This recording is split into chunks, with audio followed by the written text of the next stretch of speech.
Welcome back friend. Okay, दूसरी बात हम आज electric charge and electric field के अंदर करेंगे कि यहाँ पे ऐसी सिचुएशन दी है कि यहाँ पे पॉजिटिव चार्ज वाली एक प्लेट है, यहाँ पे नेगेटिव चार्ज वाली प्लेट है। यहाँ पे इलेक्ट्रिक फील्ड यहाँ पे कहाँ पे होगा, +2 माइनस, ऐसे इलेक्ट्रिक फील्ड होगा, बराबर है। अब इलेक्ट्रॉन को ये जो दो प्लेट के बीच का डिस्टेंस है वो कितना है, d। इलेक्ट्रॉन को यहाँ से वापिस, अच्छा इलेक्ट्रॉन नीचे जाएगा कि ऊपर जाएगा, सीधी सी बात है। इलेक्ट्रॉन ऊपर रिपल करेगा, नीचे क्या करेगा, अट्रैक्ट करेगा।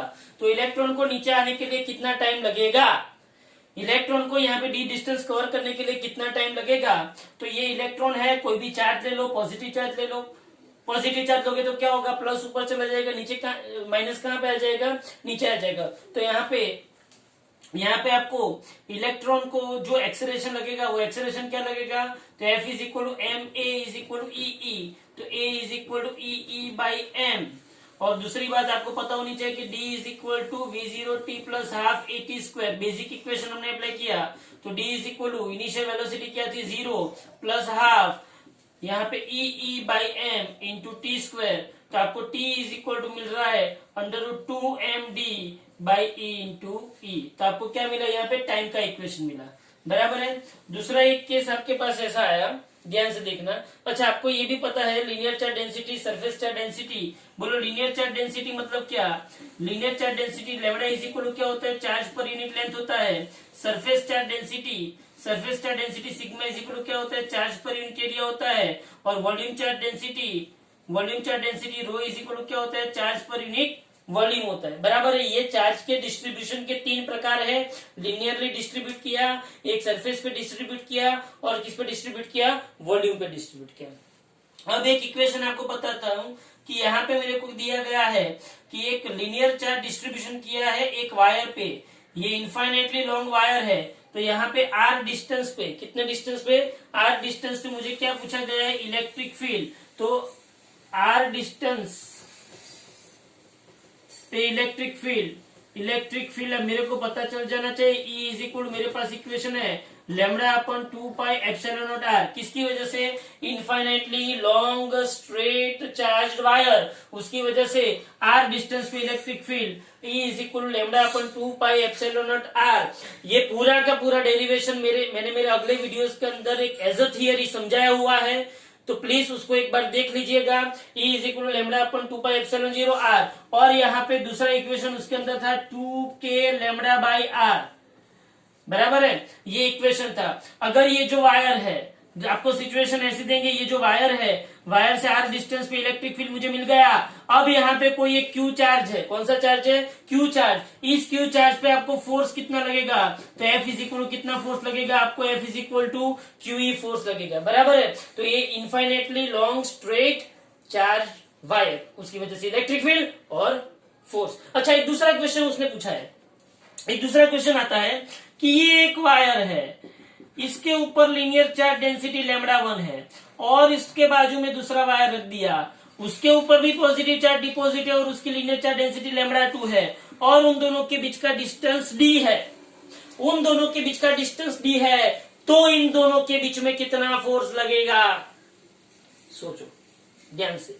इस λ1 चार्ज वायर, ये λ1 लीनियर चार्ज डेंसिटी है, उसकी वजह से इलेक्ट्रिक फील्ड यहाँ पे E लगेगा, E लगेगा, बराबर है, ध्यान से सुनो। Okay fine. तो electric field due to wire 1, okay चलो वायर 1, तो E1 इज इक्वल टू λ1 अपन क्या हुआ, 2 पाई एप्सिलॉन 0, और ये कितना डिस्टेंस पे, d डिस्टेंस पे, ये E1 आ गया। अब सोचो, ये E1 है, अब फोर्स इज इक्वल टू क्या है, force is equal to Q into E1।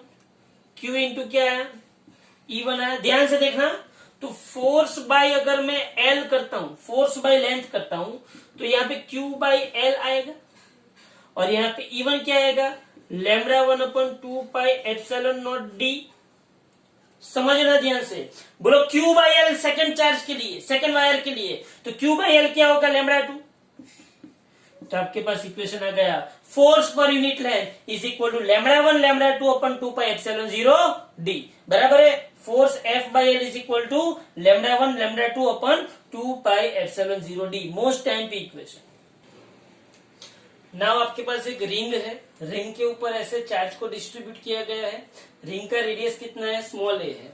अब रिंग के सेंटर से x जितने डिस्टेंस पे मुझे इलेक्ट्रिक फील्ड चाहिए, तो उसका इक्वेशन है E is equal to small K, Q मतलब charge on the ring, x divided by X square plus A square is to 3/2। अच्छा, उसके बाद मेरे पास डाइपोल की बात आती है।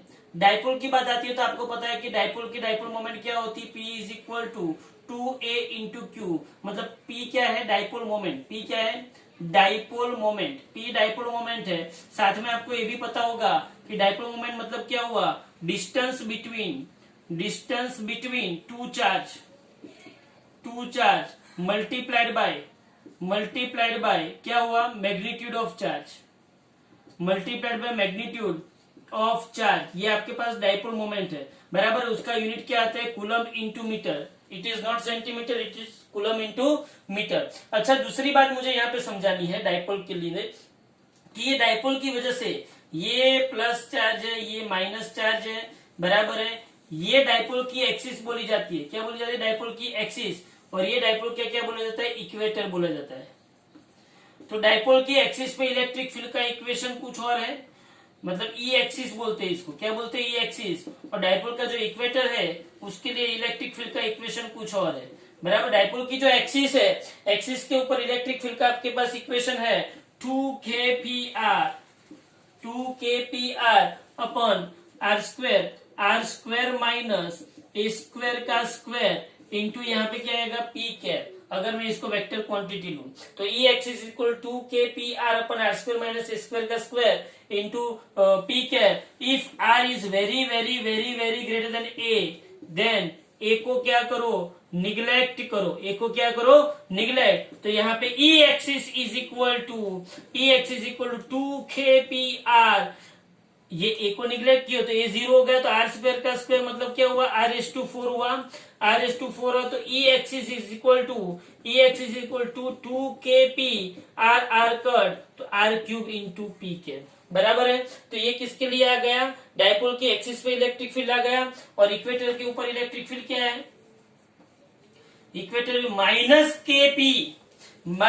KP upon R square plus A square raise to 3/2 into P cap, minus KP upon R square plus A square raise to 3/2 into P cap. तो if R is very very greater than A, then we can neglect A. तो E equator क्या आएगा, E equator आएगा minus KP, बोले A को neglect कर दिया, square root चला गया, r³ इंटू पी कैप। आप देख सकते हो कि ये 2kp अपन r³ है और ये kp अपन r³ है। इसका मतलब क्या हुआ, इसका मतलब ये हुआ कि एक्सिस पे इलेक्ट्रिक फील्ड, किस पे, एक्सिस पे इलेक्ट्रिक फील्ड, इक्वेटर पे जो इलेक्ट्रिक फील्ड है उससे 2 गुना है। तो एक्सिस पे electric field E axis is equal to 2 times of E equator, बराबर है। तो E axis equal to 2 times of E equator. Okay, in uniform electric field मतलब क्या, यूनिफॉर्म इलेक्ट्रिक फील्ड मतलब क्या, जिसकी फील्ड लाइंस ऑलवेज इक्विडिस्टेंट हो, एक दूसरे से इक्विडिस्टेंस हो, और क्या हो, पैरेलल हो। ऐसे यूनिफॉर्म इलेक्ट्रिक फील्ड के अंदर अगर मैं कोई डाइपोल को रखता हूं तो उसके ऊपर टॉर्क क्या लगेगा, torque is equal to P cross E, और उसके ऊपर लीनियर फोर्स क्या हो जाएगा, 0। इसका मतलब ये हुआ कि जो dipole torque is equal to P cross E है, तो टॉर्क इज इक्वल टू यहाँ पे क्या आ गया, P E sine theta. If P and E parallel है, सी E यहाँ पे, P कहाँ पे, P -2 प्लस आएगा, ये क्या है, P है। अगर P एंड E पैरेलल है तो थीटा क्या आएगा, 0, और साइन 0 क्या हो जाएगा, 0, तो टॉर्क क्या हो जाएगा, 0। अगर ये लोग एंटी पैरेलल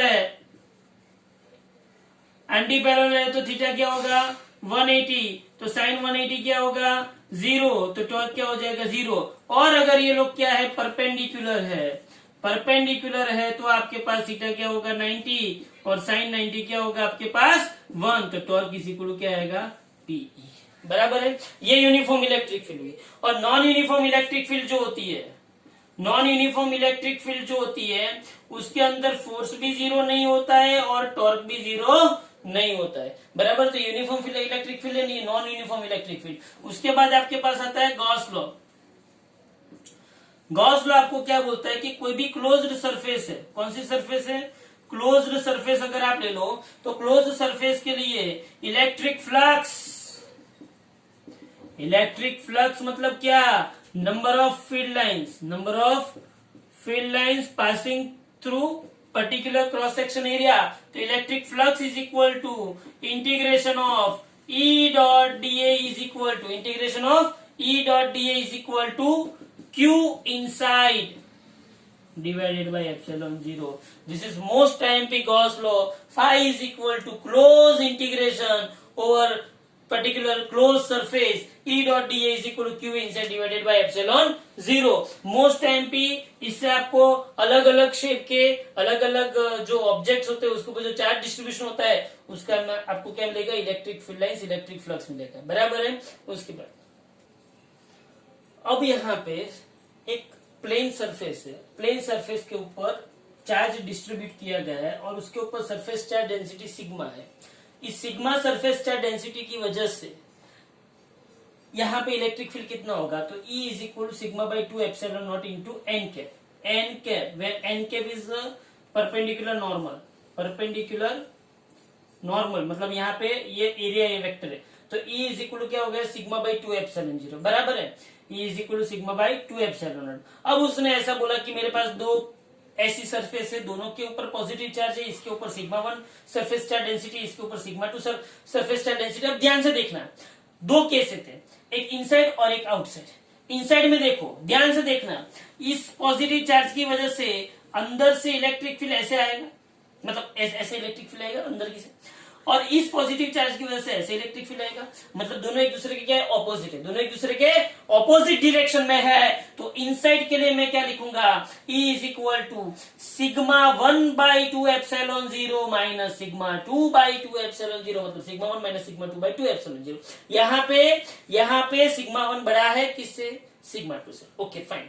अब जब बाहर की साइड देखते हैं तब इसकी वजह से इलेक्ट्रिक फील्ड ऐसे आएगा और इस सरफेस चार्ज डेंसिटी की वजह से इलेक्ट्रिक फील्ड ऐसा आएगा, मतलब बाहर की साइड दोनों इलेक्ट्रिक फील्ड सेम डायरेक्शन में है, तो sigma 1 by 2 epsilon 0 plus sigma 2 by 2 epsilon 0, मतलब sigma 1 plus sigma 2 by 2 epsilon 0। तो ये इनसाइड एंड आउटसाइड। लेकिन अगर यही सिचुएशन के अंदर मैं यहाँ पे पॉजिटिव चार्ज ले लू, यहाँ पे नेगेटिव चार्ज ले लू, मतलब यहाँ पे सरफेस चार्ज डेंसिटी सिग्मा, यहाँ पे surface charge density minus sigma, तो इसके अंदर क्या होगा, इनसाइड, तो प्लस में से ऐसे इलेक्ट्रिक फील्ड गया, माइनस इलेक्ट्रिक फील्ड अंदर खींचेगा, मतलब इनसाइड दोनों इलेक्ट्रिक फील्ड का समेशन होगा, इनसाइड में दोनों इलेक्ट्रिक फील्ड का समेशन होगा, तो sigma by 2 epsilon 0 plus sigma by 2 epsilon 0, 2 sigma by 2 epsilon not, 2 cut, तो सिग्मा बाई एप्सिलॉन नॉट।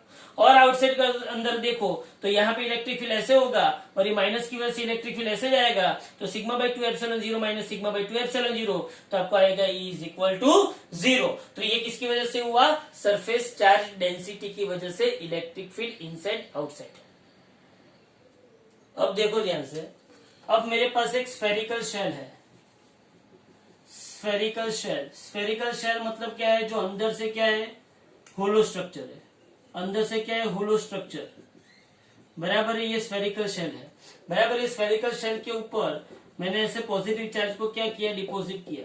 समझो ये स्फेरिकल शेल है जिसका रेडियस r है, उसके ऊपर मैंने पॉजिटिव चार्ज को क्या किया है, डिपॉजिट किया है, बराबर है। इस पॉजिटिव चार्ज की वजह से मुझे क्या ढूंढना है, electric field inside outside and surface of this spherical shell, बराबर है। तो ये सब इक्वेशंस मैंने मेरे अगले लेक्चर के अंदर सब इक्वेशंस डिराइव किए हुए हैं, स्फेरिकल शेल के लिए भी और स्फीयर के लिए। तो प्लीज मेरे जो डिस्क्रिप्शन है उसके अंदर सभी की लिंक रखी हुई है, उसमें से आप देख लेना कैसे डेरिवेशन होता है। तो यहाँ पे तीन चीज है, एक इनसाइड दिस स्फेरिकल शेल और at the surface of this spherical shell, और तीसरा आएगा outside of this spherical shell, बराबर है। यहाँ पे इनसाइड कोई चार्ज नहीं है, मतलब इलेक्ट्रिक फील्ड क्या आएगा, 0।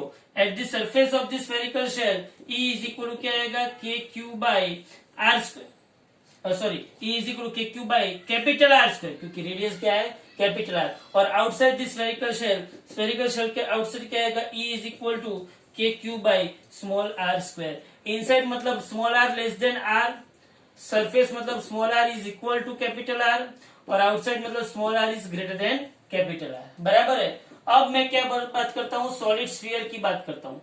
सॉलिड स्फीयर के बारे में बोलो तो सॉलिड स्फीयर जो होता है वो सॉलिड स्ट्रक्चर है, अंदर से होलो स्ट्रक्चर होता नहीं है। तो ऐसा ही एक सॉलिड स्फीयर है जिसका रेडियस कितना है r, जिसका रेडियस कितना है r, और उसको मैंने चार्ज ऐसे, जिसकी सरफेस वॉल्यूम चार्ज